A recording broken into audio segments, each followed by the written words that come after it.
Varkala എസ്.എൻ. College union തെരഞ്ഞെടുപ്പിൽ കെ.എസ്.യുവിന് ഉജ്ജ്വല വിജയം. 10 വർഷത്തിനു ശേഷം കോളേജ് യൂണിയൻ തിരിച്ചുപിടിച്ച ആഹ്ലാദ പ്രകടനത്തിനു നേരെ ഡിവൈഎഫ്ഐ ആക്രമണം. പ്രകടനത്തെ ആക്രമിച്ച ഡിവൈഎഫ്ഐ പ്രവർത്തകർക്ക് നേരെ പോലീസ് ലാത്തിവീശി. നേരത്തെ മാറ്റിവെച്ച യൂണിയൻ തെരഞ്ഞെടുപ്പാണ് ചൊവ്വാഴ്ച നടന്നത്. യൂണിയൻ ഭാരവാഹി തെരഞ്ഞെടുപ്പിൽ കെ.എസ്.യു മിന്നുന്ന വിജയമാണ് നേടിയത്. ആകെ 14 സ്ഥാനങ്ങളിൽ 12 കെ.എസ്.യു ആണ് വിജയിച്ചത്. വൈകുന്നേരം ഫലപ്രഖ്യാപനം വന്നതോടെ കോളേജ് ക്യാമ്പസിനകത്തും പുറത്തും കെ.എസ്.യു പ്രവർത്തകർ ആഹ്ലാദത്തിന്റെ കെട്ടഴിച്ചു. മുദ്രാവാക്യം വിളികളോടെ നേരത്തെ തയ്യാറാക്കി വെച്ചിരുന്ന ഉന്നാൽ മുടിയാതെ ജോയി എന്ന ബാനറും ഉയർത്തിപ്പിടിച്ചാണ് 100ഓളം വരുന്ന പ്രവർത്തകർ നിരന്ന പ്രകടനം നഗരത്തിലേക്ക് പുറപ്പെട്ടത്. പ്രശ്ന സാധ്യതകൾ കണക്കിലെടുത്ത് വൻ പോലീസ് സന്നാഹവും പ്രകടനത്തിന് സംരക്ഷണമൊരുക്കിയാണ് നീങ്ങിയത്. 5:30 ശിവഗിരി തുരപ്പിന് സമീപത്തെത്തിയ പ്രകടനത്തിന് മുന്നിലേക്കാണ് ബൈക്കിലെത്തിയ 6 സംഘം ഡിവൈഎഫ്ഐക്കാർ ആക്രമണം അഴിച്ചുവിട്ടത്.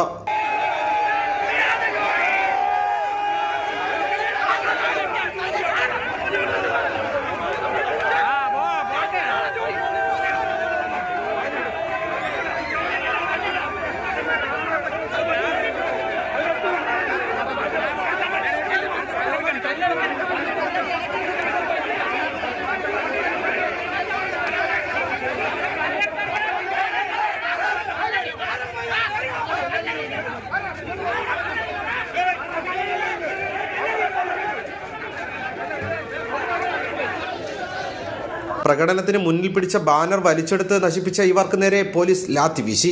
എന്നാൽ അല്പസമയത്തിനകം കൂടുതൽ ഡിവൈഎഫ്ഐക്കാർ സ്ഥലത്തെത്തുകയും പ്രകടനത്തിന് നേരെ കല്ലെറിയുകയും ചെയ്തു.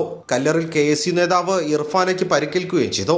ഒടുവിൽ പോലീസിന്റെ അഭ്യർത്ഥന മാനിച്ച് ബാനർ ഒഴിവാക്കിയാണ് ആഹ്ലാദ പ്രകടനം തുടർന്നത്. രാത്രി 7:00 വർക്കല ടൗണിലെത്തിയ പ്രകടനത്തെ മുൻ എം.എൽ.എ. വർക്കല കഹാറിന്റെ നേതൃത്വത്തിൽ സ്വീകരിച്ചു.